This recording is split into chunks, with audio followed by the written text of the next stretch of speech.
Okay, hi everyone. This is a common question that I see and get, so I'm just going to address it now. The question is, how do I know that my pain is muscular? How do I know it's not a joint thing or a spine thing? Well, it's a great question. It could be a spine thing. It could be a joint thing. It could be a muscular thing. Um, so the way I approach this is this. Let's say you're on the massage table. I'm a body worker during the week too. Sometimes when we just have so much congestion in the muscles from compounded stress from injuries or work and motherhood or you name it, the muscles get really, really tight, and it can be helpful to have someone go and do a deep dive into the tissue um, to open things up, to create space for the nerves to flow, for the bones to open. Good work. Uh, so I do deep muscular system dives to open the body up and get people out of pain. But then we want to have something we can do to manage the muscular system because we have stress compounding every day. And if we don't manage it, it turns to ice. I melt ice, but we want to be able to also manage the muscular system the way nature intended for us to do because the wild mammals do it. They pandiculate, they contract and relax the muscular system in functional muscle groups because no muscle works alone. So we think about low back liberation. The secret is the low back doesn't work alone. So to get optimal results for the low back, we want to address all the body's planes of movement, all the functional major ones, which I address here. Uh, and so it might be if the muscular system that's been is unmanaged, it could be the cause of the pain. You might know you have muscle soreness. Okay, well this is a muscular system biomechanics, so it'll address the soreness. You might have so much wound up, you need to spend 3 weeks to unwind 5 decades with regular morning and evening practice. I call the 21-day body transformation. Highly recommended.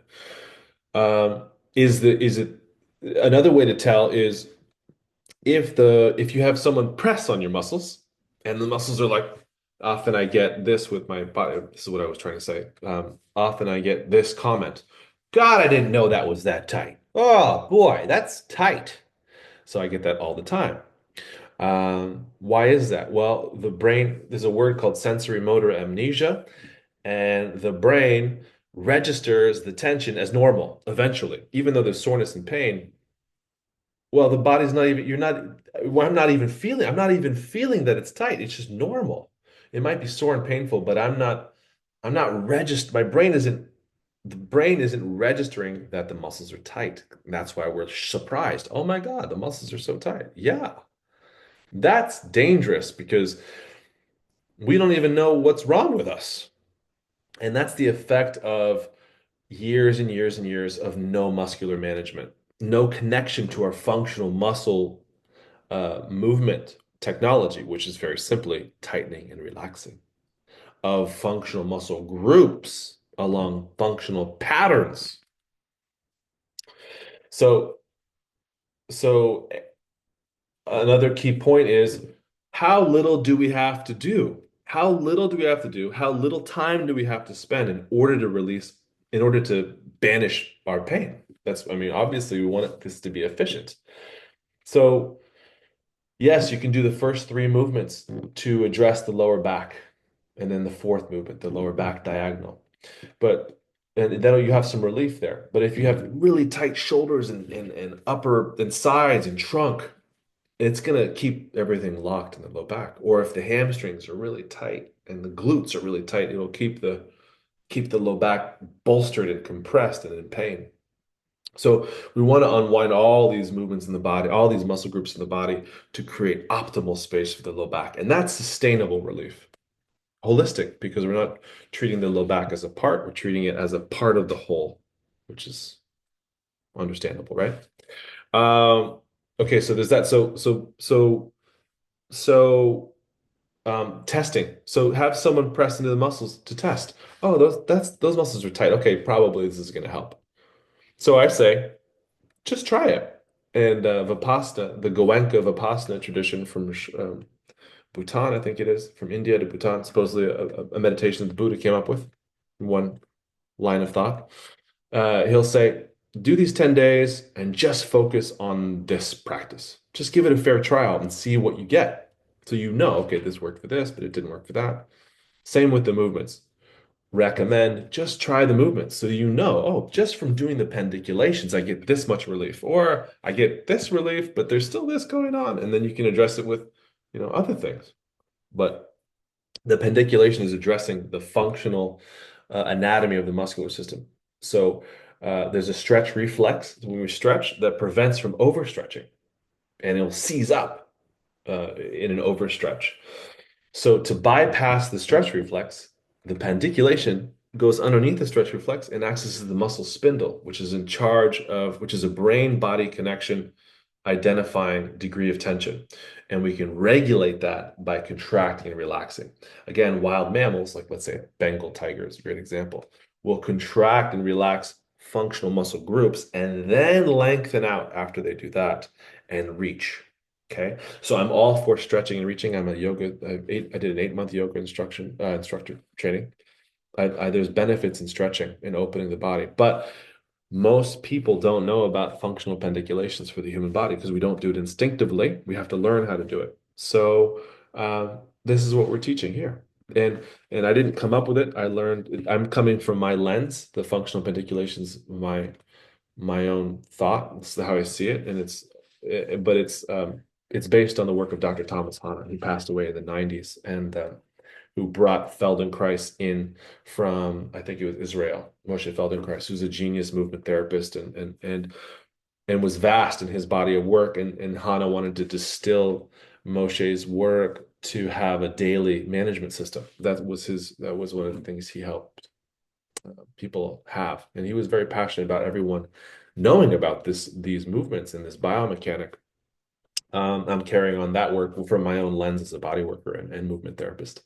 So, so there you go. If maybe the cause is the muscular system, we gonna find out. If you practice the movements, you're gonna find out. Oh wow, the pain is gone, and I just did the functional pendiculations. I didn't do anything else. Then we know it's a muscular system causation, purely mechanical, which could be. And you might find that things live in the muscles, our emotions, the past. Something might be locked up from 15 years ago. There was a trauma or there was a memory that was bad.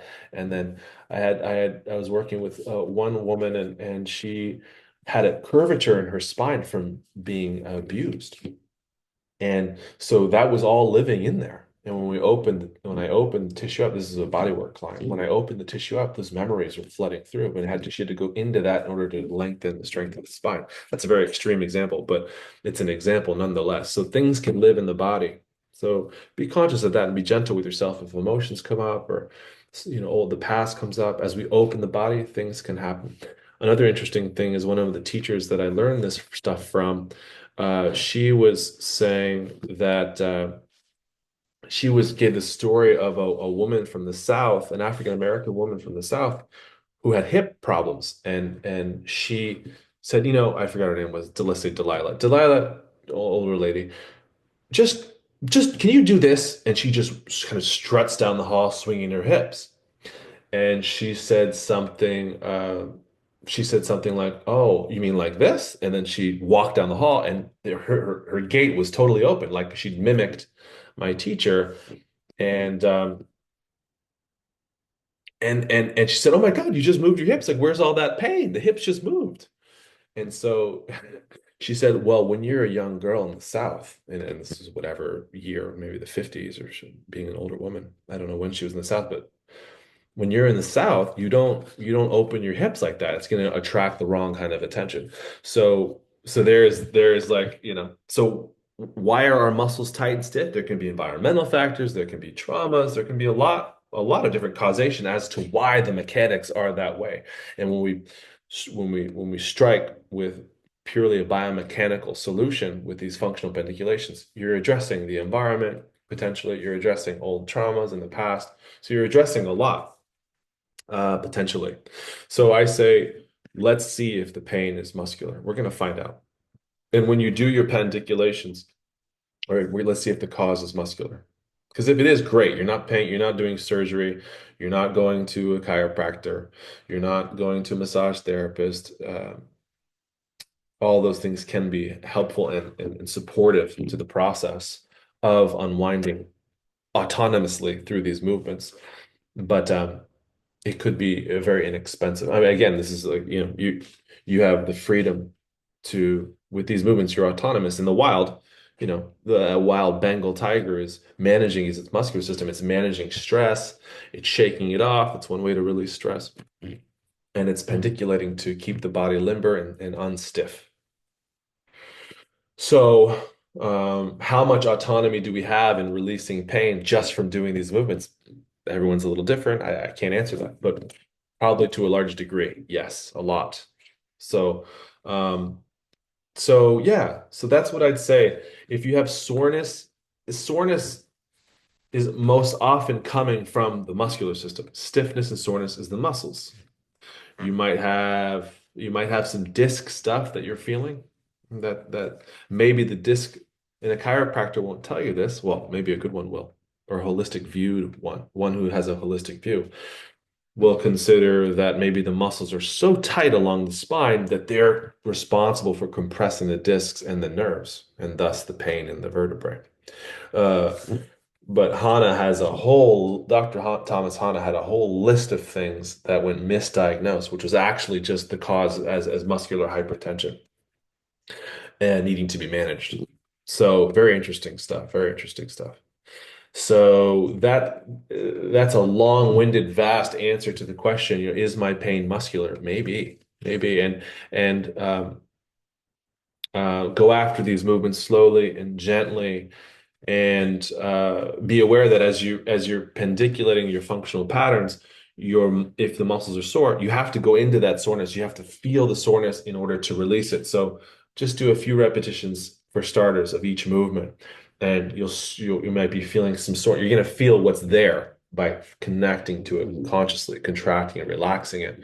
But as you do it continually, it's going to unwind it in the spine, and the bones will expand. You'll get more length and space if everything's like this. Okay. So there you go. I'm excited to connect with you about this. And if you have any questions, I do Q&A at Wednesdays at Thursdays at 5 Eastern. And I'm available. I'm available. Okay. I'll talk to you later. Bye.